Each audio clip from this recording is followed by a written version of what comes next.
মানছি আমার মাথা খারাপ, তা বলে কি আবার এতটাই মাথা খারাপ যে এখান থেকে 3 ঘন্টা জার্নি করে আমি যাব শ্রীরামপুরে? মানে এরম যদি তোমরা ভেবে থাকো তাহলে তোমরা একদম ঠিক ভেবেছো, আমার এতটাই মাথা খারাপ। হ্যাঁ, আমি জার্নি করে গেছিলাম শ্রীরামপুরে, মানে যেখানে আমার বাড়ি থেকে যেতে লেগে যায় এতটা সময়, তা আমি এই গরমের মধ্যে চলে গেছিলাম। মানে পাগল কত প্রকার হয় দেখেছো তো? তার মধ্যে কিন্তু আমার স্টেশনে দেখা হয়ে গেছিলো আমার একটা মিষ্টি ফলোয়ার্সের সাথে। বললো দি তোমার আমি লাফাতে দেখেছি। আমি বললাম কোথায় লাফাতে দেখলো?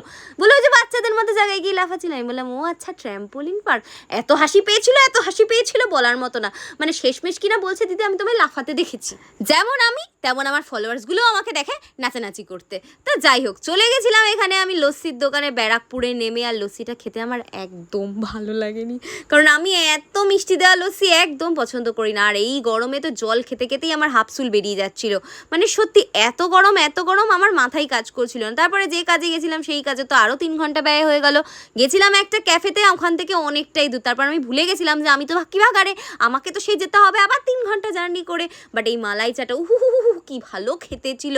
আসলে খাবার ব্যাপারে তো আমি আবার একটুখানি বেশি বোঝই তো। তো বাবু যাই হোক, তারপরে কিন্তু নেমে গেছিলাম আমি বারাসাতে। আর বারাসাতে নেমে খেয়ে নিয়েছিলাম ঘুগনি, কারণ আমাদের পেয়ে গেছিলো প্রচণ্ড খিদে। আর ঘুগনি তো আমার প্রিয় আর আমার দিদির ফুচকা প্রিয়, তো দুজনের কথা রেখে দুজনেই দুজনের খাবারটা সাটিয়ে নিলাম। তো তারপরেই পালা ছিল বাড়ি যাওয়ার। তো চলো টাটা।